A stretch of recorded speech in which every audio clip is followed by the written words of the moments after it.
Pronto, pode falar. Então, hoje, para a gente encerrar, é o tópico 3 e 4 da obra Energia Psíquica. Então, a gente encerra a obra hoje e vamos para a sincronicidade. O som tá bom, Leandro? Tá bom, Pedro, tá perfeito. Para você está também, pessoal? Tá bom. Tá? Entropia, de forma geral,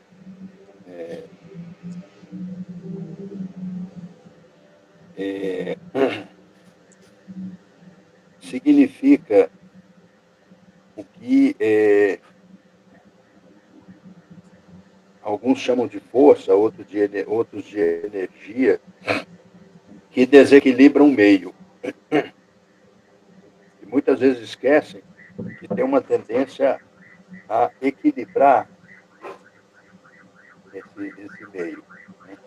Então, o Jung, no tópico anterior ao item 3, que é a entropia, né, define as transformações da energia que só são possíveis graças às diferenças de intensidade presentes no interior de um sistema.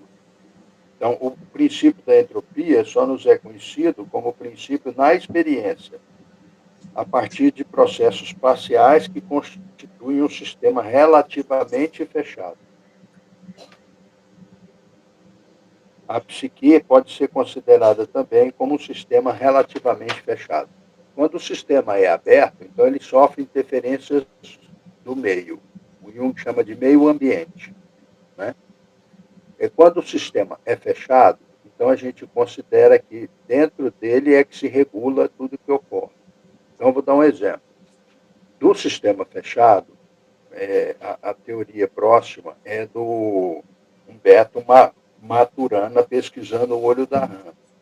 Então, pesquisando o olho da rã, ele percebeu que tudo que poderia estar de fora para dentro, entrando na rã, na verdade era o contrário.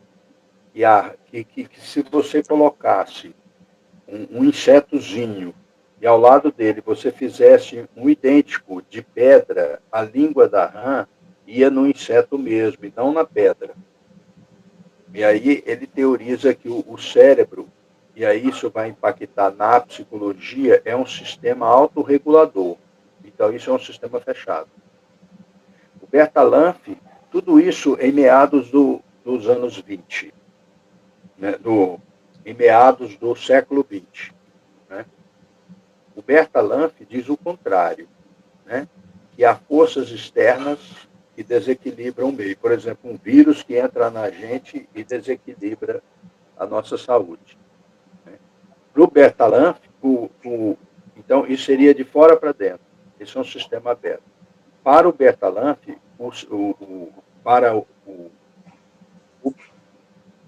para o Bertalanffy é um sistema aberto, então.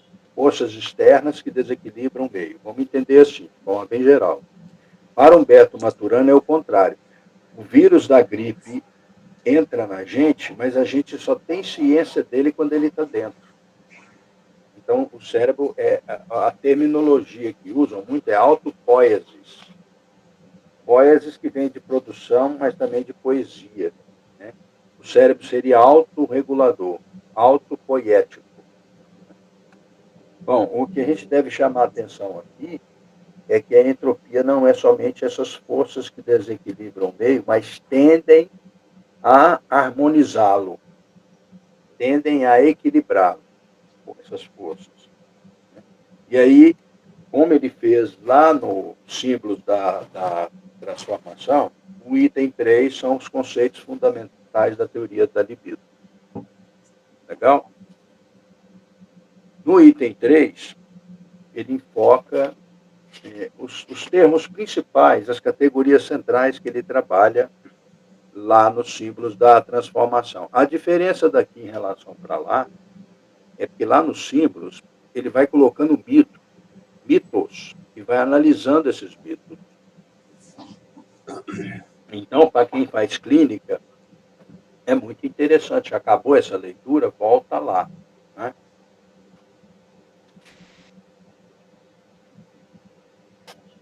correto na leitura seria símbolos da transformação, depois energia psíquica, né? Mas nós escolhemos a energia psíquica com um texto mais objetivo do que o outro. Então, para grupo de estudos, a outra obra tem que ler sozinho mesmo, é muito extensa. Então, para quem faz clínica, é fundamental ir lá para ver, por exemplo, a ligação entre símbolo e sonho, que ele cita aqui também. Os dois primeiros conceitos é progressão e regressão. Bom dia, Daniela.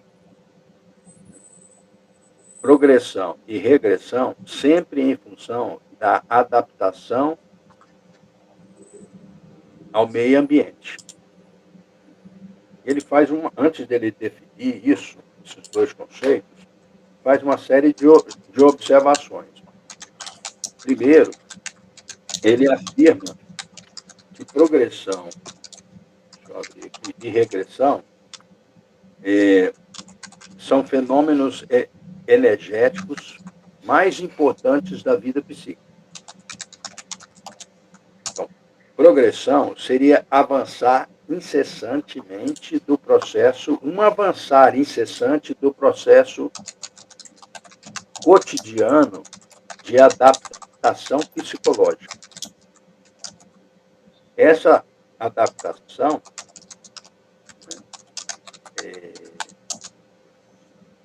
tem duas etapas. Primeiro, consecução da atitude. E segundo, a realização da adaptação mediante a atitude. Consecução da atitude e realização da adaptação mediante a atitude. E a regressão, o movimento retrógrado da libido. Uma depreciação gradual dos opostos. Né?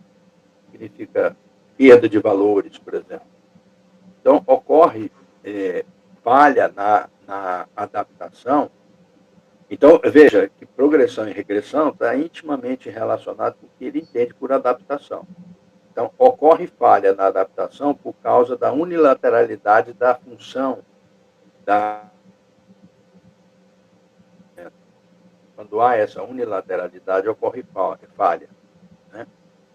E é uma adaptação em relação ao meio ambiente e, em suma, o que ele pretende dizer é que uma adaptação é uma relação entre o meio ambiente e o interior do indivíduo. Né?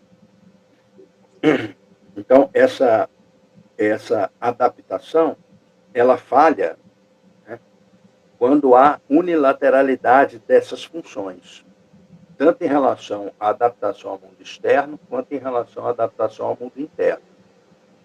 E ele cita, e aí seria bom olhar lá no símbolo da transformação, o símbolo do dragão-baleia. A entrada no ventre do dragão representa a direção regressiva, a viagem representa o esforço de adaptação às condições do mundo interior da psique, e assim vai. Né? O fato é que isso aqui tem muita ligação com a pesquisa, de um lado, com a pesquisa do Leandro e da Marina, porque aqui mais à frente um pouco ele fará a ligação com o sonho. E também com os outros que estão pesquisando o processo de individuação. Então, regressão, gente, a primeira coisa que chama atenção é que não pode ser entendida como retrocesso. Regressão aqui não é retrocesso. É em relação ao interior humano. Na verdade, a regressão é uma fase de evolução.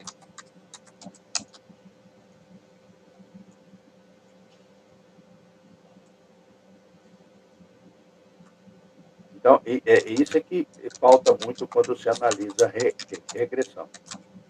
Regressão não quer dizer retrocesso. E nem progressão quer dizer evolução. Evolução e involução não tem nada a ver com progressão e regressão.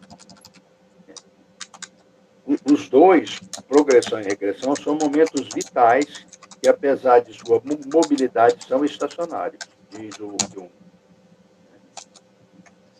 E ele compara progressão e regressão a sístole e diástole do Goethe. Né? Está no parágrafo 71. Ele está fazendo observações gerais antes de definir o que é progressão e regressão. E aí, no parágrafo 72, ele levanta uma pergunta. Em que sentido se deve entender, depois dessas considerações iniciais, e entender energeticamente falando, o processo de progressão e de regressão? E aí ele já arrisca algumas definições. Ó. Progressão e regressão da libido se trata de processos dinâmicos, são condicionados pelas qualidades da substância. Cuidado com essa palavra aqui. Qualidade em filosofia é ser. Qualidade aqui é modo, é tipo. Né? Os tipos de substância. Né? Só podem ser compreendidos energeticamente de forma relacional e mútua. Aí, Leandro, ó, aqui uma ligação com Hegel. Né? O Kant não era relacional. No Kant você acha uma relação lógico-formal, não do homem. Né? Aqui é uma relação mútua. Né? Só é possível entender tanto a progressão quanto a regressão partindo da qualidade dos tipos, né? Das substâncias. Ou aí, do ponto de vista causal mecanicista freudiano que ele critica. Veja que aqui ele não está confirmando libido como sexualidade de Freud, como um tipo, que eu tenho que fazer uma regressão. Ele está simplesmente dizendo, como ele afirmou mais acima, que não dá para conceituar claramente isso, né? Então, a gente parte de uma qualidade, de um tipo de substância, né, do ponto de vista causal mecanicista, né, mas o nosso olhar não é causal mecanicista. Essa que é a questão, é mais epistemológica do que paradigmática. Então, enfim, no 74, ele define a progressão como processo contínuo de adaptação às condições do mundo ambiente. E a progressão está assentada na necessidade vital de adaptação.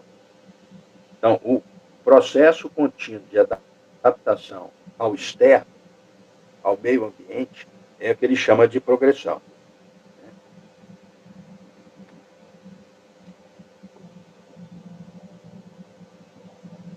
A necessidade é que compele o indivíduo a se orientar para a sua adaptação às condições do mundo ambiente e a reprimir tendências e virtualidades que servem ao processo de individuação. E no 74 ele se refere à individuação.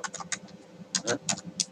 Quer dizer, a progressão é um processo contínuo de adaptação ao mundo externo, ele chama de mundo ambiente também, ele cita os dois, mas a necessidade do indivíduo a se orientar para a sua adaptação ao mundo externo, né, pode reprimir tendências e virtualidades que servem ao processo de individuação. Ter esse cuidado. A regressão, que está no parágrafo 75, é uma adaptação às condições do próprio mundo interior. Nesse sentido, é o contrário da progressão. As duas, em verdade, se referem à evolução do indivíduo no processo de individuação. Só que a progressão em relação à adaptação em relação ao mundo externo, mundo ambiente, e a regressão, adaptação ao mundo interior. Né? E ela está assentada na necessidade vital de satisfazer as exigências da individuação. A regressão. Né? Então, o homem tem que procurar, o indivíduo, a pessoa,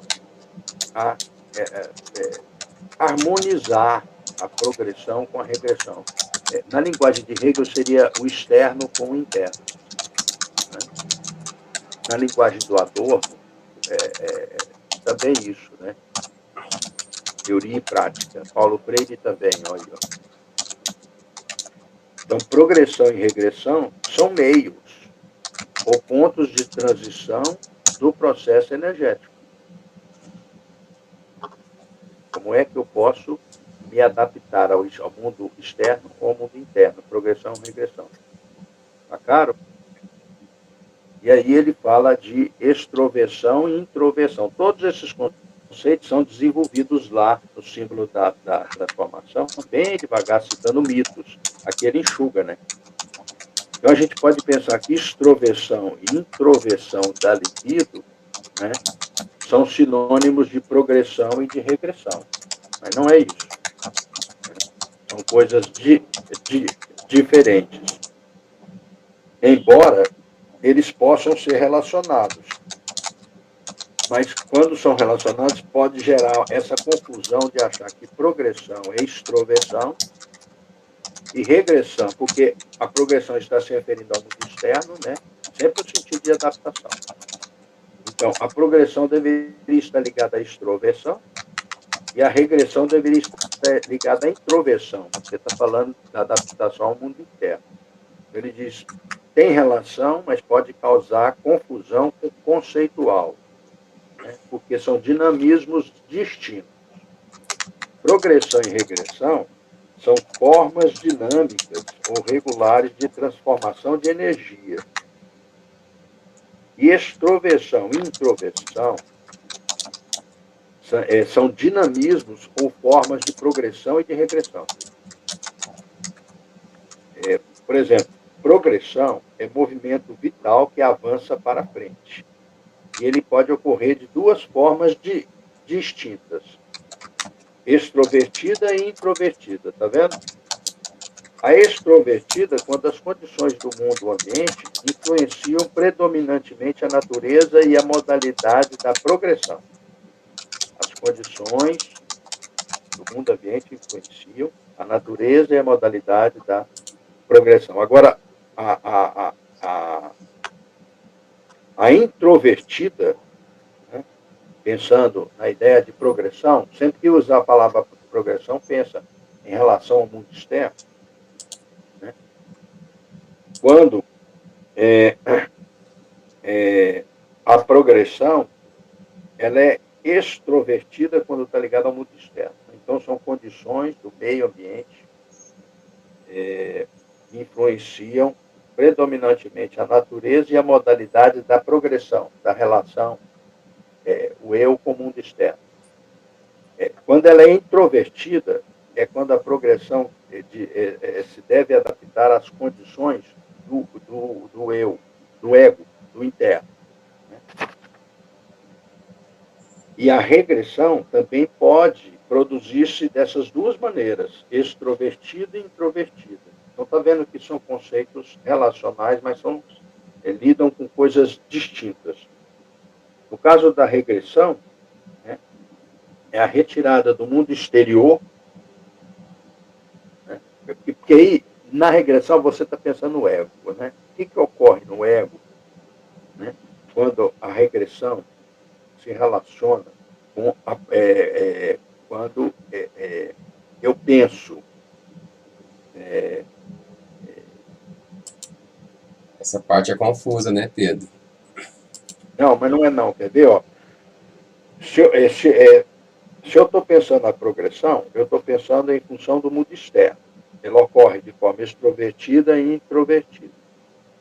Se eu estou pensando a regressão, ela ocorre uma adaptação com o ego, com o mundo interno. Então, ela pode ser também, né, extrovertida e introvertida. Se eu pensar na progressão, né, essa extroversão, essa ideia de ser extrovertida, né, então eu estou pensando em adaptação ao mundo ambiente. Né? Se eu estiver pensando a progressão em relação ao fator introvertido, né, Então, é adaptação às condições do ego, uma coisa subjetiva. Pedro, Se eu será? estou Deixa eu pensando. só te interromper um Peraí, pouquinho. só para terminar a regressão. Se eu estou pensando na regressão como extrovertida, como introvertida, né?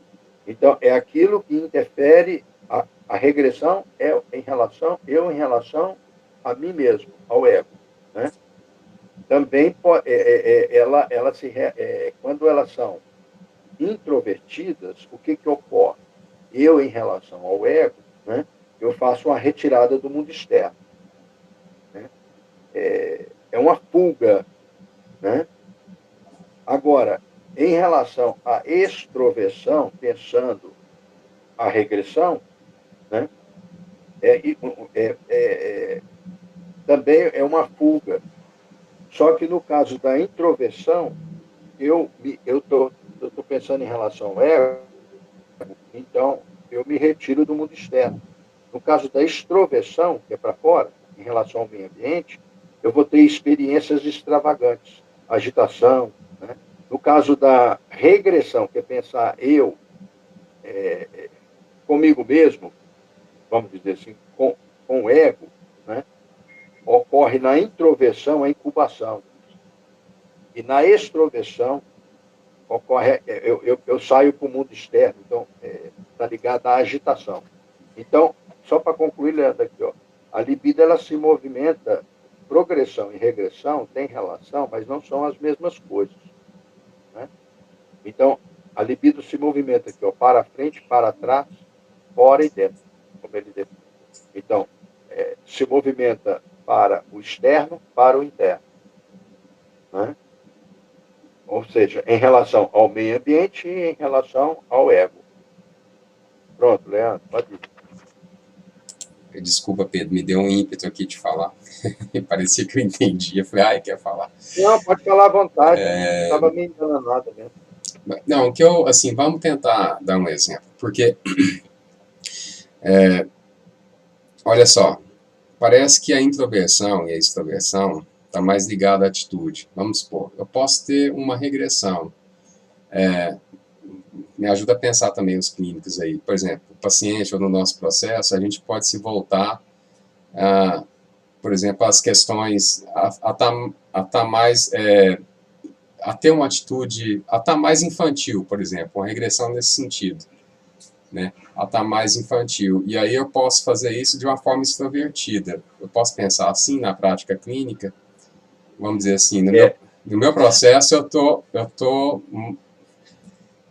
sei lá, eu tô... Leandro, Ah, olha só, Leandro. Primeira coisa, teoricamente, aí os clínicos podem esclarecer melhor do que eu, mas, em primeiro lugar, a progressão é relação da pessoa com o mundo externo. E a regressão é a relação da pessoa com o ego, com o mundo interno. A primeira coisa é isso. Aí depois você disse, eu posso ter uma atitude infantil. Foi isso que você falou, não é? não, então, tipo, a regressão, vamos supor, se eu tiver, né, na minha libido, tiver na regressão, então eu poderia estar voltando para esse mundo interno, mas aí eu tenho uma atitude, eu posso ter esse processo e ao mesmo tempo ter uma atitude extrovertida ou introvertida. Exato, exato. Ou eu, Teoricamente, sim. Agora vamos ver os clínicos ou aí. eu posso estar, por exemplo, a minha libido voltada, né, para o mundo externo, no sentido da progressão, e eu posso ter uma atitude introvertida. E aí, Você está gente? falando ao mesmo tempo? Não, ao mesmo tempo não. Estou falando assim, estou tentando combinar as duas coisas. Como que essa É porque libido... você tem que analisar, são tipos, né? Não pode ser geral. É porque, eu entendi, Pedro, mas é porque uma coisa se parece que é comportamento, certo? Atitude. Como que você fala É, que a pessoa está extrovertida? Você vai ver o comportamento dela. Agora, a outra coisa, que é a regressão e a progressão, parece que é um movimento que você não vê. parece o quê? Parece que é um movimento libidinal que você não vê. Exatamente isso. Entendeu? E aí a Exatamente isso. extroversão e a introversão é a atitude da pessoa, o que ela tá. Se ela tá tendo É, uma atitude extrovertida ou introvertida. Me ajuda aí, gente. é. A Daniela quer Não, falar. Tá, fala, Daniela. Então, o que que acontece? Ouvindo vocês, o que que eu consigo, desculpa a descabelada, mas é para falar bem, estava com saudade. Até onde eu sei, todos os nossos comportamentos, eles têm um iniciozinho nas emoções. E essas emoções, elas são automáticas. É como se fossem gatilhos, e aí a gente vai relacionar com essa emoção de uma forma singular, que tem a ver com essa questão de progressão, tem a ver com essa questão de regressão. Tipo assim, uma pessoa falou alguma coisa, ou às vezes até no trânsito mesmo, eu vejo alguém que tem um olho que me lembra um olho de uma outra pessoa. Aquilo vai me gerar uma lembrança, e essa lembrança vai gerar uma emoção positiva ou não. E aí, como eu vou elaborar isso, que vai direcionar minha libido nesse sentido. Assim, eu não estou afirmando, tá, gente? Eu estou trazendo... Mas é um bom exemplo, né? Uma situação, assim, de funcionamento mesmo, para a gente refletir juntos. Houve uma relação com o mundo ambiente que foi o olho da outra pessoa. Isso é progressão. Isso, mas automaticamente há uma emoção que vem da lembrança daquele olho, que eu vivi um dia lá na minha infância, ou lá ou anteontem. Bom dia, Caraí. E aquilo vai gerar em mim algo que é interno. Sei, mas olha só, o primeiro fator é que houve uma relação com o mundo externo. Então, isso é progressão. Aí, dentro desse estímulo energético, igual o Leandro falou, não dá para dizer o que é, né? Ela pode ser extrovertida ou introvertida, né? No seu caso, houve uma relação, né? Também de regressão num segundo momento, porque aí você levou para o lado, para o ego, né? E aí, o resultado disso, né, é que e as outras substâncias, né, vamos dizer assim, é que vai dar a ideia de extroversão ou introversão. Né? E aí... Se você retornar à questão do mundo externo, é extroversão. Né? E o que eu percebo? Que é um contínuo de vai e vem. Não é assim, extroversão, separar distante, extroversão. Né? É um vai e vem.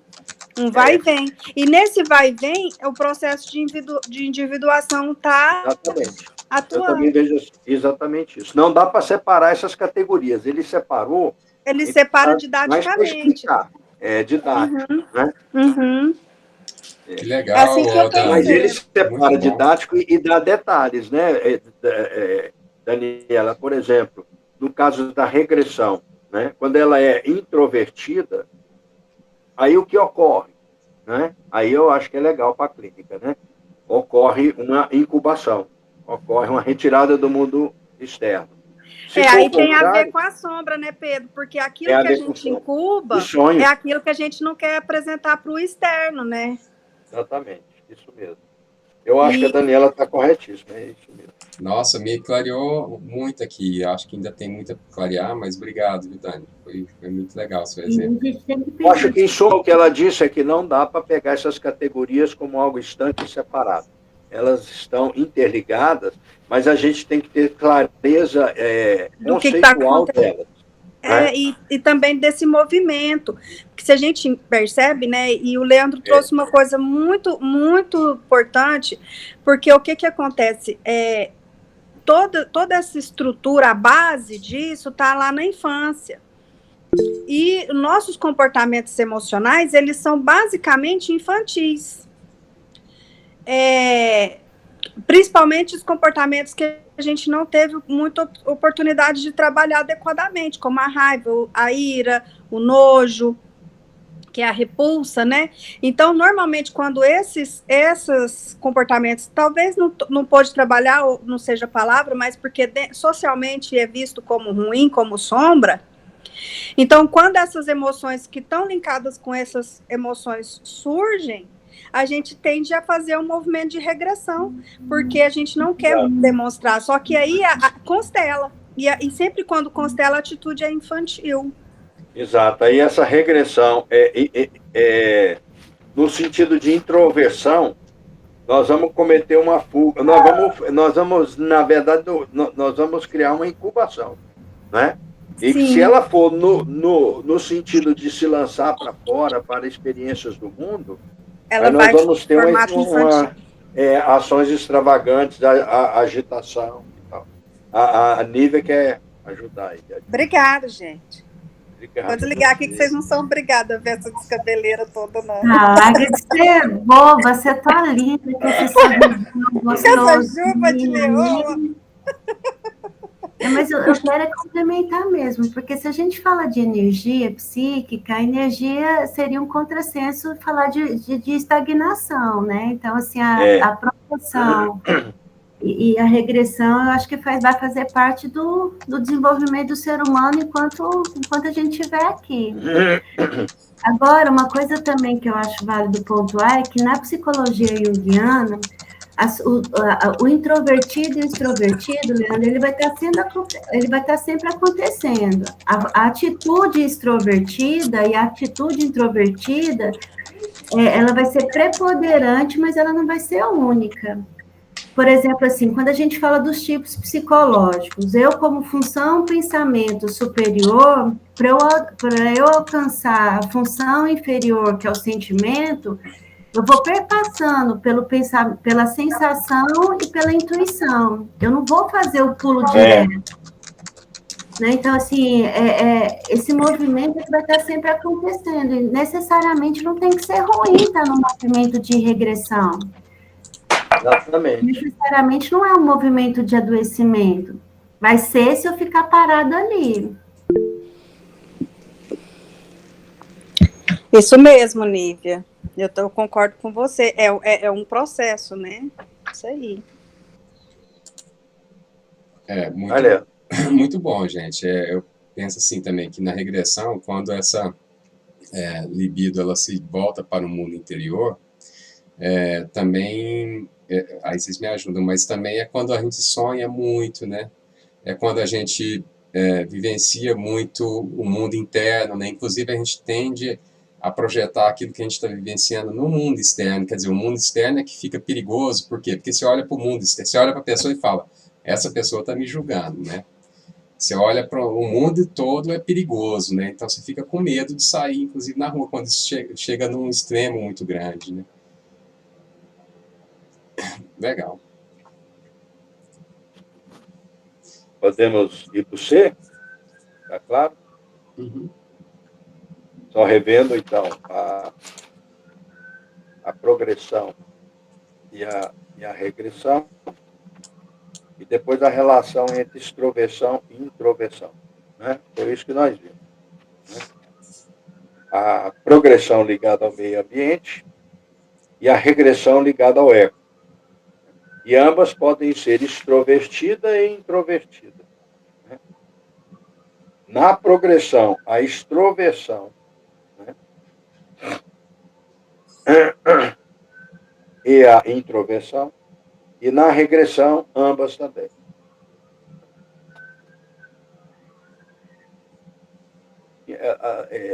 Talvez outra hora a gente podia também trabalhar esses conceitos de extroversão e introversão em relação à concepção filosófica de Hegel e de Adorno. Mas aí não seria exatamente extroversão e introversão, né? Mas dá um paralelo. Mas isso depois, em outro momento. Caraí, quer falar? A gente poderia falar, estou perguntando para vocês, desses dois conceitos de regressão, nesses dois sentidos, de introversão e extroversão, no sonho, o sonho, ele faria Sim, esses dois movimentos, né? Ele pode ser tanto uma exatamente. extroversão como introversão. Na regressão ou na... Esqueci a palavra? Progressão. Progressão. Ele pode servir para esses dois caminhos, para fora ou para dentro, e introversão ou extroversão. Ele cita aqui, cara, aí, se refere ao sonho no parágrafo 92. A resposta é sim. Está no 92, quando ele faz a análise. É mais do que provável que a maior parte dos símbolos históricos derive diretamente dos sonhos. Fala, Nívia. E, cara, aí um exemplo de progressão no sonho é quando ele tem a função elucidativa. O próprio sonho traz elementos de consciência, assim, elementos que a pessoa vai tomar consciência, porque houve ali uma ruptura do mecanismo de defesa, e na própria análise, assim, no despertar ali, ele já acorda com esse elemento, eu vou falar desse jeito, mas eu não sei se é assim, meio que resolvido, ele tem aquele insight. Não, não, para mim são conceitos diferentes, a elucidação com a prospecção. Oi, Eu Pedro teria Bom. que investigar isso para te responder. Oi, Pedro Bom. Bom dia. Falaste que você mandou pra Ju errada. Pra falar do Alfredo, ele já foi transferido, tá?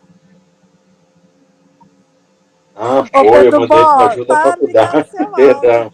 Ótimo, obrigado, viu, Juliano?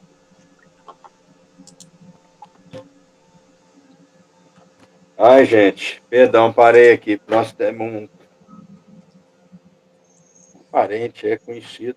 Já que você parou, me conta aí do Theo, como é que ele tá? A mamãe dele recebeu alta? Não, ainda não, ele está tomando banho de luz. Esse é o outro que já vou ter que ouvir aqui o que aconteceu. O problema é que um amigo nosso lá do Tocantins está muito ruim. Problema de pressão, rebenta a veia aorta de dentro para fora. Eu não sabia disso. E ele tem que colocar uma prótese. E o sistema de saúde do Tocantins está tentando resolver esse problema lá, né? Então, por isso eu parei para ver aqui, porque ele foi transferido de Palmas para Araguaína. É mais perto de Goiás, né? Araguaína. Não, o contrário. É mais perto do Pará ali? Mas é porque eu acho que os hospitais lá são interligados. Acontece que não tinha possibilidade de fazer o voo à noite, que lá não tem, o aeroporto não trabalha à noite, Araguaína. Sim. Então ele foi agora cedo. Aí está olhando, porque corria risco dele romper isso e morrer, né? Deus Então, me por isso que eu livre. estou vendo aqui. Mas, perdão, vamos voltar para cá. E o Theo está bem. Está só Graças a tomando banho Deus. de luz para vir para cá. Coisa Vamos lá, boa. gente. Agora você é vovozinho também. E agora eu não posso te amolar mais, né, Lívia? Não. Ô, Daniela. A Nenê já está com mais de 6 meses, né? Não, tá com 1 ano, vai fazer 1 ano e 3 meses, dia 14. Por isso você estava descabelada hoje. Ai, Vamos sei. lá. A canalização da libido. É a conversão ou a transformação da libido. É isso que é canalização da libido. Né? Na psicologia, Jung se refere à transferência das intensidades ou valores psíquicos de um conteúdo a outro. Ou seja, alguns fenômenos psíquicos se convertem por meios adequados em outros de dinamismo. Né? Há um mecanismo psíquico que converte os instintos naturais em outras formas dinâmicas, que tornam possíveis a produção do trabalho. Aqui tem eu anotei isso aqui, eu escrevi isso aqui, mas tem um problemão. Né? Na verdade, como eu interpretei, né, a canalização da libido é essa tese, a conversão ou transformação de energia. Mas transformação em quê? Então, o Jung faz toda uma relação muito legal, abre até tema de pesquisa sobre antes era um mito, né? E aí, por esse mito, eu teria condições, e aí nós já estamos entrando no próximo item. Eu vou misturar um pouquinho, mas depois a gente volta, tá? Para separar os itens, né? Antes era um mito, que enquanto simbólicos possibilitava essa canalização, essa conversão de uma energia simbólica no trabalho. Depois, o homem moderno substituiu o mito pela vontade, né? E levou também ao trabalho, mas é outra estrutura de forma de vida, né? Então, canalização da libido, aqui tem, nesse item,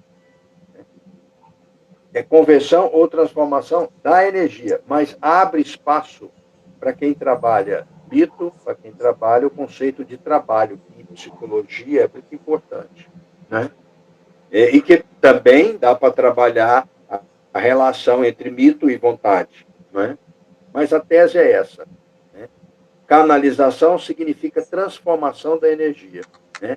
Alguns fenômenos psíquicos podem se converter por meios adequados em outros dinamismos, ou um mecanismo psíquico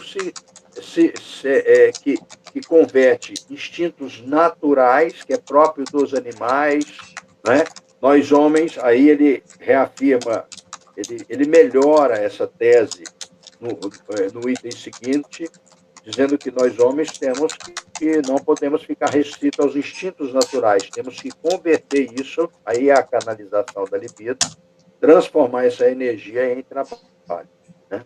Então, canalização da libido é transformação da energia. Alguém quer falar? Vamos para o quarto. O quarto, ele repete muita coisa também. A formação dos símbolos. O mecanismo psicológico que transforma a energia é o símbolo. Por isso o nome da obra lá, né? Símbolos da transformação. É o símbolo que transforma a energia. E aí, gente, só colocar isso, eu vou aí, Daniela, entender símbolo real. Não misturar símbolo com sinal, né? E psicologia com semiótica. Vai, Daniela. É só para ver se faz algum sentido, por exemplo, o exemplo do olho mesmo. Ele não se torna um símbolo, mas no sentido pessoal. O símbolo aí para tem um ele... sentido coletivo também, né? Sei lá. Mas tem o símbolo que converte a energia, ele é análogo à situação da libido. Né? Sim, sim. Ele não é uma invenção consciente sua, né, de um olho. Né, sim. Né? O símbolo, né? O símbolo não é uma invenção sua, né? Ele é produzido pelo seu inconsciente, porque o olho está lá. Né? O que eu vou enxergar naquele olho é que está no inconsciente, né? Que tem a ver com tudo que... legal. Isso vem pela intuição ou pela revelação. Né? Sim, bacana. Então, peraí. E essa intuição tem a ver com a questão da sincronicidade, com a questão de algo que... Tem. Né, por exemplo, um olhar de morte, assim, de eu vou te matar. A gente intui que aquele trem é ruim, né? Essa palavra é muito complicada, ela passa toda a filosofia. Não, toda não, grande parte da filosofia. Eu vou abrir aqui em tipos psicológicos, enquanto o Leandro fala, para a gente ver como ele define aqui. Vai, Leandro. O que eu queria perguntar, né, Pedro, e levantar aqui também, é a diferença de signo para símbolo. O Saussure, ele define símbolo para signo. Signo. O Saussure, ele define signo como significado, seria assim, o significado seria um conceito mesmo, né, uma abstração, aquilo que a gente entende por determinada coisa, por determinado objeto, né, sobre a imagem acústica. Então, a imagem acústica é a palavra. Quando eu falo copo, né, isso é a palavra, é materializada, né, num som, sonora. E isso tem relação com o significado, que é essa abstração, esse conceito. E ele fala que essa imagem acústica, o som que produz, ele nunca vai ser exatamente igual ao significado. Exato. Então, por isso que a linguagem, né, medeia. Não é só significado, não. Também sinal. Tá. Porque se eu uso a palavra significado, ela tem referência semântica, então ela pode mudar. Mas se eu uso sinal, é como se fosse um registro, um tipo, certo. Quase algo estanque, né, que a semiótica estuda. Aqui, símbolo não pode ser confundido por isso, porque ele também está em movimento. Veja que ele falou disso depois de falar de todo aquele processo que a Daniela explicou, progressão, regressão, extroversão, introversão em ambos, né? Quer dizer, como se fosse Hegel aí no caso, né? Muito apressado, né? A ideia de um movimento que nunca cessa, sempre se... Hegel usa a palavra se reconhece, né? Sim. Aqui talvez você se estabilizaria. Sim, e aí, Pedro, eu pergunto, o símbolo, porque aí a diferença é que o Saussure fala que no símbolo, a imagem acústica ela é igual ao significado, é como se houvesse uma universalidade. Então, por isso que existem, que o Jung vai falar dessa coisa coletiva, por isso que ele vai falar de que alguns símbolos, né, são arquetípicos, porque eles despertam na gente alguma coisa que é universal, que é um significado que qualquer povo vai entender, entendeu? Que vai remeter a alguma coisa só. Eu acho que aí é o ganho da gente ler a obra Símbolos da Transformação, porque ele usa muito mito. Por exemplo, nesse momento aí que você está falando, ele se refere ao mito de uma aldeia, de uma comunidade indígena, que faz um buraco na terra, coloca capim parecendo a vulva, né? Aí tem a lança, e eles vão cantando, enfiando a lança na vulva, né? E ninguém pode olhar para nenhuma mulher lá, né? Isso aí ele vai analisar nesse sentido que você colocou, né? Isso é simbólico, né? Por trás desse simbólico tá a ideia de algum sinal. Isso é o signo, né? Agora, se você ficar preso no sinal e no signo, você nega a ideia de movimento, né? Por isso não olhar para a mulher. Se olhar, você sai do simbolismo. Sim, e aí o que eu vejo, né, a grande diferença de Jung para a psicanálise aí que eu vejo, é que a psicanálise fica muito nesse indeterminado. A psicanálise ela fica muito nessa coisa que, nessa linguagem que ela fica mediando o objeto e o sujeito, e ela fica muito nessa negação e não reconhece essa coisa simbólica, né, que aí é a contribuição do Jung em relação aos arquétipos. Ele fala aqui de intuição, né? E nos tipos psicológicos ele define assim, ó, o específico da intuição é que ela não é sensação dos sentidos, nem sentimento, e nem conclusão intelectual. Ainda que possa aparecer também sob essas formas, né? E aqui no texto, uma hora ele especifica melhor, porque lá no símbolo já estava mais claro, a relação entre pensamento e sentimento, né? Então, a intuição ela é bem diferente de... Bom, na nossa cultura nós temos gente que traduz essa palavra de diversas formas, principalmente do mundo moderno para cá, né? Intuição para Hume, para Kant ainda tem intuição pura, prática, aí um dia a gente podia parar para falar, mas aqui, olha o chamamento dele, né? Não é sensação dos sentidos, não é Hume, que Hume falava. Nem sentimento. E nem intelectualidade. Ainda que tenha relação com essas três, né? É uma espécie de apreensão instintiva, não importando o conteúdo dela, né? Mas ainda ficou o instintivo aí que não explica, né? Assim como a sensação é uma função perceptiva e racional. Aí entra aquela ligação que ele não deixa claro aqui, né? Que é em outra obra que nós vamos avançar, sobre introversão, extroversão e arquétipo. Vamos ver se tem mais um conceito importante aqui que eu tenha separado. Intuição é função irracional. É tipo o exemplo do olho aí, né? E aí, também, na intuição, ele faz a distinção aqui nos tipos psicológicos de intuitivos, introvertidos e extrovertidos. Interessante isso.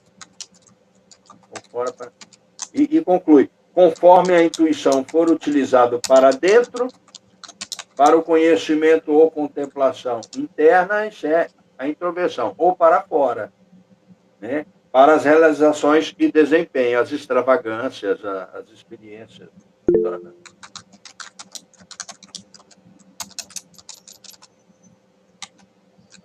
Só mais uma coisa aqui, Daniela. Diz assim, em casos anormais, a intuição vem fundida, ligada, né? Em grande parte com os conteúdos do inconsciente coletivo que a determina. Isso aí, nós vamos deixar essa relação com o arquétipo depois. Fala, Daniela. Seria mais ou menos assim, nesse sentido, introversão. Seria uma meditação, um processo meditativo, e o outro, um processo de, por exemplo, vamos pensar no autodesenvolvimento, né, no autoconhecimento. Um processo meditativo seria introspecção, seria introversão. E um processo de fazer um curso, fazer uma vivência, ler um livro, seria o processo de extroversão. Seria mais ou menos nesse sentido. A introversão é a sua ligação com o ego. E a extroversão com o mundo externo. Aí tem que ver, analisar em relação à progressão, né, e à regressão. Ambas são as duas ao mesmo tempo. Sim. Ao mesmo tempo que eu digo, ambas podem ser extrovertido ou introvertido. Ou introvertido, né? Sim. É que eu pensei nesse olhar para dentro como um processo mais meditativo. O fundo é isso. O fundo é isso. Por isso que eu falei de Hegel. Até que ponto tem dentro e fora, né? Sim, é uma forma didática de dizer a relação com o externo é a relação com o ego, né? Não, pelo menos é assim que eu entendo. Com o externo é com o mundo, né? Com o interno, com o ego. A relação externa, né? E a relação interna com o ego. Sim. As duas ao mesmo tempo. Sim. Só que como tem símbolos, só que como tem tipos, né? Então, ele está especificando, mas as qualidades da substância são importantes e tal. Eu acho que cada tipo vai ter predominantemente mais uma coisa ou outra coisa, conforme o tipo, né? Aí o Leandro tem razão, por isso a análise de sonhos e não de sonho, né? E a canalização, que agora a gente sabe que a transformação da energia deve ser importante aí para os clínicos, né? Jogando para frente, ao analisar esses tipos, né? Essas qualidades, né? Jogando para frente. Mas isso são os clínicos que podem falar. Vocês, né? Você, né? Vamos lá para... Pode ir para o último item, a formação do símbolo? Sim. O mecanismo psicológico que transforma a energia é o símbolo. Já tínhamos entrado, né? Agora aqui ele está se referindo ao símbolo real e não ao sinal. É isso que nós estamos discutindo aqui, né? O símbolo que converte a energia é análogo da libido. Os símbolos, tudo isso nós falamos aqui agora há pouco, né? Os símbolos não são invenções conscientes, mas são produzidos pelo inconsciente, pela revelação ou pela intuição. Aí fomos lá no tipo e vimos intuição. A formação dos símbolos em pacientes, eu estou só ele falando, né? A formação dos símbolos em pacientes tem por objetivo a transformação da libido. Aí que vem no parágrafo 94, o homem não pode, que já tinha citado lá atrás, não pode se contentar com o curso natural das coisas, né? Porque ele possui um excedente de energia. Então, a formação de símbolos, né, deve levar o homem à cultura. Daí uma questão de psicologia social interessante que pode ser trabalhada. Então, então, aqui é que ele faz a relação, que eu não anotei aqui, porque para nós talvez não seja interessante, que antes o mito fazia esse papel, né, como algo simbólico, tipo esse dos índios fazendo um buraco, colocando capim, desenhando a vulva e a flecha representando o pênis, mas em verdade isso aí é só simbólico, né? Esse papel era executado pelo mito. Depois o homem moderno converte isso em vontade, quer dizer, quando nasce a nossa liberdade no século XVII, né, logo depois vem a vontade. Né? Por isso ele vai estudar Schopenhauer, para ver o que ele entende por vontade. Né? Essa vontade é uma potência, né? E o Nietzsche, né? Ideia de potência. Né? E aí o homem, né, que não pode se contentar só com a vida natural, porque tem esse excedente de energia, né? Formava símbolos no sentido mitológico, depois converte isso em vontade para criar cultura. Né? Aí eu coloco uma coisa que é diferente da linguagem dele, só para explicar. Tudo bem. O que ele está dizendo sempre aqui para nós? Para a gente tomar cuidado, para a gente não separar pensamento e sentimento. Né? Para a gente não assumir que o mundo são coisas separadas. Né? São opostos. Esses opostos estão desde lá atrás. Ele cita até o Heráclito ali, né? Em um sentido só. Né? Mas veja, ser e não ser. Começa com Parmênides e Heráclito. Né? Lá no aproximadamente século V, não tem data exata, século VI, né? Antes de Cristo. Essa polaridade aí, ela se expressa de várias formas. Em vocês, por exemplo, o normal e o patológico, né?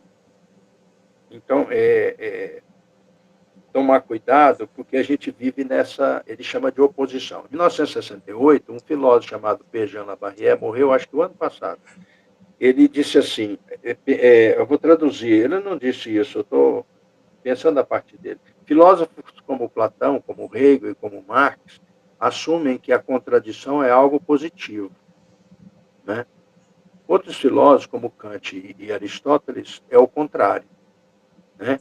Separam ser de não ser, caem nessa oposição que o Jung está falando, tá vendo? Aí, para aqueles que pensam ser e não ser ao mesmo tempo, que é que eu suponho, vem a herança desses, mesmo ele criticando, né? Chamando o Hegel de psicólogo frustrado, criticando o conceito de realidade materialista, ele mantém esses dois ao mesmo tempo. Então, isso para o Labarrière, a gente deveria usar a palavra opositivo e não oposto. Por exemplo, quando eu uso a palavra oposto, então eu estou contrapondo gordo e magro, alto e baixo. Né? Mas se eu pensar, por exemplo, o Leandro, que era pequenininho e ficou grandão, nasceu careca e é cabeludo, ele tem os opostos dentro dele. Isso ele chama de opositivo. Então, o homem, aqui, ó, ele se refere a nós, que a gente vive em oposição. Aristóteles e Kant. Eu estou, assim, fazendo as ligações, tá, gente? Mas deveríamos viver em opositivo. Estou colocando o Labarrière aí para a gente entender melhor o Jung. Ou seja, agora é o Jung, abre aspas. A energia é um equilíbrio vivo entre opostos, fecha aspas. Está no 103. Então, a energia é um equilíbrio vivo opositivo. Vamos pôr assim. O opositivo leva em conta um lado e o outro. E ele escreve no 103, a energia, abre aspas, a energia é um equilíbrio vivo entre opostos, fecha aspas. De forma que a formação de símbolos, que transforma a energia, que é o tema desse item 3, o que é formação dos símbolos, a formação de símbolos transforma a energia. Né? E o que é que transforma a energia? É o símbolo. E o que está na base da energia psíquica? É a natureza dos opostos. Ou seja, nós somos opositivos. Sacaram a ligação? Quer que eu repita? Olha só. O tema é a formação de símbolos. O anterior é canalização da libido. Então, nós estamos... A canalização é transformação de energia. Né? Nós estamos fazendo essa transformação da energia. E o que é formação de símbolos? Né? É dizer que o que transforma essa energia são símbolos. E o que está na base da psique, da energia psíquica, é a natureza de opostos, ou seja, opositivo. Né? Então, isso está no 104. Essa transformação da energia deve levar em conta a teoria da sexualidade. Acho que o Leandro acabou de falar sobre a psicanálise, ou a Daniela. Deve levar em conta, não como algo exclusivo, libido como sexualidade, né? Mas como uma das formas. Então, essa transformação deve levar em conta a teoria freudiana da sexualidade, mas observando que os seres humanos são predominantemente coletivos. Isso é outra coisa interessante. Né? E aí eu queria perguntar para os clínicos, já existe, pelo que eu saiba, não, mas como que fica uma terapia coletiva a partir de um? Porque social é claro. Né? Para me cortar a pergunta. Como é que fica uma terapia que não seja individualizada? Você comigo ou você com a coletividade? Vocês fazem isso? Pedro, a gente tem a psicologia na coletividade, ela tá, para mim, ela é nova. Por exemplo, eu trabalhava em grupo com a perspectiva da psicologia social. Só que agora, no grupo... Mas aí não era Jung? Não. Mas usava elementos junguianos? Não, porque eu não conhecia, né? E não se tem. O Jung, essa é uma atividade relativamente nova que ganhou potência na pandemia. Nem ele mesmo fez isso, né? Em Exatamente. Só então, individual. por exemplo, no grupo de apoio em saúde mental, a gente consegue levar esses conceitos de uma forma coletiva, através de técnicas integrativas, e lá, assim, através da fala, a gente percebe todos os conteúdos que a gente vê na clínica individual, a gente consegue levar lá para dentro. Sombra coletiva, os complexos ali, eles conversam, então, assim... Mas eles apresentam também os sonhos coletivamente e tudo? Ou as experiências? As pessoas estão sendo atendidas? É uma pergunta ou uma afirmação? Nívia. Quando você está em grupo, você está utilizando esses mecanismos, mas eles também expressam coletivamente? Sim. E muitas, por exemplo, é comum os conteúdos dos sonhos com personagens e enredos diferentes, mas os conteúdos serem os mesmos. Muito bom. Aí, Caraí vai falar, depois eu falo na sequência dela, tá? Que eu quero fazer uma ligação com a Não, professor, não, é só para, pelo que você perguntou, na arte terapia também. Inclusive, o meu estágio foi feito com grupo, né? E é de fundamentação junguiana. Então, a gente trabalha em grupo e individualmente com arte terapia. Mas me fala uma coisa, na arte terapia tem uma origem individual também? Pode fazer individual ou em grupos. O que vai mudar é o planejamento. Desde a origem. Sabe o que é, cara? Aí, observa o seguinte aqui. Gestalt terapia, né? Que é uma crítica também a Freud, né? Assim como nasce a analítica, a Gestalt também faz uma crítica, né? O Peirce, e nasce a Gestalt terapia. É uma coisa complicada aí, porque Gestalt quer dizer figura, que é diferente de build, quer dizer quadro. Por exemplo, se eu pinto uma tela com a Nívea aqui, ó, é um quadro estanque, é build, quadro. Mas se a Nívea, se eu falo de figura, se eu falo de Gestalt, é a Nívea viva, em movimento. Né? E a base deles, de uma análise, é exatamente a totalidade da forma como a Nívea vive, ou ela pensa que vive. Né? A vida da Nívea. Né? E, no entanto, a terapia é individual. Então, tá vendo? Fica parecendo contraditório, né? Leva em conta um todo, mas faz um enxugamento no individual. Então, e hoje é uma preocupação deles em fazer um trabalho coletivo. Então, parece que isso que vocês estão falando aqui, a Icaraí já existe. Ó. A Nívea já está levando elementos. Então, parece que essa tese do Jung de que nós somos seres sociais, ela tem que refletir também na clínica. Essa que é a que eu queria entender bem. Daniela, fala aí.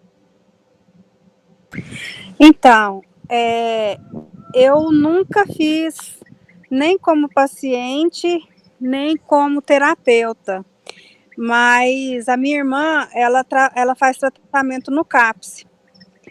E quando ela tem surto ou alguma coisa assim, quem cuida dela sou eu, a única pessoa assim que consegue. Mas por conta disso, a gente conversa muito sobre a terapia dela lá no CAPS. E ela fala que a terapia que acontece lá é em grupo e que é muito, muito rica, extremamente rica. E que às vezes a pessoa no grupo não fala nada, mas o que o outro fala trabalha com aquela pessoa de uma forma muito, muito importante. Então, na terapia, o terapeuta funciona muito como um espelho, né? Pelo menos eu uso espelho? muito. Por exemplo, você chega e fala. Aí depois eu vou só falar assim, olha o que eu entendi do que você falou. Isso. Eu coloco o espelho na frente Sim. da pessoa. E então, na terapia em grupo, isso acontece demais, as pessoas vão se espelhando naquilo que o outro traz, e aí quando o terapeuta traz um trabalho ali, vai abordando aquela questão, contempla os outros que não falaram. E aí tem um outro ponto do processo terapêutico que eu costumo falar lugar seguro, eu não sei como que seria o termo técnico, né? Mas o setting terapêutico é um lugar seguro, onde a pessoa pode se expressar sem preocupar com o julgamento, essas coisas assim. Esse setting também acontece na terapia em grupo, né? Então, as pessoas que estão ali no processo, geralmente o grupo, ele tem alguma afinidade, alguma questão em comum que fez ele ser parte daquele grupo específico. Então, no setting terapêutico, tem esse lugar seguro, né? Que eles trabalham as questões ali e ficam ali. Eles não são amigos que vão tomar uma cerveja no boteco e tal e trocar ideias. É um processo terapêutico e ao mesmo tempo que é em grupo, é individual, porque não é um grupo que eu convivo com ele no meu dia a dia. Não que isso não possa acontecer, mas o que eu quero dizer assim, apesar de eu não ter essa experiência na minha prática, eu vejo isso funcionando muito com pessoas que fazem esse trabalho em grupo. E uma das pessoas que eu tenho acesso, que é muito próxima, é minha irmã, e que traz isso para mim de uma forma muito potente, sabe? Elucidativa e prospectiva, Icaraí se referiu aqui, a Nívea já resolveu. E aí, Daniela, tem também uma fala da Icaraí interessante, um escrito da Icaraí aqui. O grupo tem uma dinâmica própria, que você acaba de falar, muito semelhante a isso, né? Isso aqui me fez lembrar tanto do Hegel quanto do Husserl, né? De que tem o eu, o outro e o todo ali, como se fosse o grupão como um todo, né? Gerando a própria dinâmica interna ali. Isso. Gente, talvez mais para frente, a gente pudesse retomar uma vez por mês aquela ideia do Wagner de coisas experimentais, né? Aí seriam os psicólogos. Estilo apresentação de alguma coisa, Nívia, assim, muito, quase que parecido com a supervisão, não com a finalidade da supervisão, mas o que se faz lá. Eu estou pensando muito aqui, por exemplo, que o nosso grupo está crescendo para filosofia, para psicologia da religião, e, aliás, o padre não está aqui hoje. Segunda-feira é o domingo de padre, né? É o domingo nosso. O padre descansa é segunda, mas Leo e Jung tem que descansar aqui, né? E eu estou pensando também a linha abrindo sobre literatura, na qual, Leandro, eu acho que cabe também a arte-terapia da Icaraí, você com a arte, né? Retomar isso e, de vez em quando, a gente fazer uma apresentação didática Icaraí aqui, ó, seria muito legal do que vocês estão fazendo. E queria dizer para vocês que eu estou escrevendo literatura filosófica de cordel. Só que eu não sei escrever literatura de cordel, eu vou pelo que eu li. Eu vou dar uma estudada para ver se está legal. Mas já escrevi um punhado. Pedro, eu estava vendo a sua escrita, ela é poética. Você fala de filosofia de uma forma poética. E eu mandei achei para você? muito interessante. Não, só do que eu li, dos textos do livro e tudo. Eu falei, nossa, cara, o Pedro é poeta. Que Daniela, sabe o que é o negócio? Assim, tem que ser brasileiro, né? Agora tem que aprender a não ser europeu.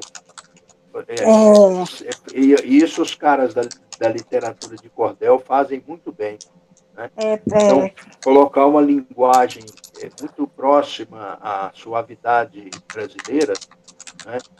Mas com conteúdo filosófico. Então, eu comecei falando só de forma geral, agora eu separei em temas. Por exemplo, eu pego o Platão, ontem eu escrevi um punhado na madrugada. Aí eu falo o que é desejo, o que é amor, mas no sentido da literatura de cordel, que é mais suave. Né? Que massa, Pedro. Que massa. Eu vou mandar uns aí, mas primeiro eu vou dar uma estudada para não fazer coisa errada, né? Vou ver como é que é mesmo, o que é mesmo a literatura de cordel na escrita. Né? Que bacana. É isso aí, então, eu acho que a gente pode, de vez em quando, fazer isso, ó, parar o Leandro apresenta aquela ideia do Wagner. O Leandro apresenta uma tela que ele fez, a Icaraí apresenta um trabalho significativo para ela de arte-terapia, ou faz com a gente, a Nívia no consultório, você também, Daniela, todos nós aqui, né? Nos trabalhos que tem, né? Porque eu acho que aí a gente pode ir usando já os elementos junguianos para a gente entendê-los como o Wagner queria na prática. Assim. Isso é importante. Pedro, a gente entra naquela questão de Platão, né? Ele faz o exercício, mas fazer o conhecimento, pôr ele na prática, porque é a forma de sedimentar esse saber, né? Porque senão fica muito no mundo das ideias, da teoria, do conceito. Muito legal essa proposta. Leandro, eu acho que agora pode parar a gravação, Leandro. Gente, para a próxima aula,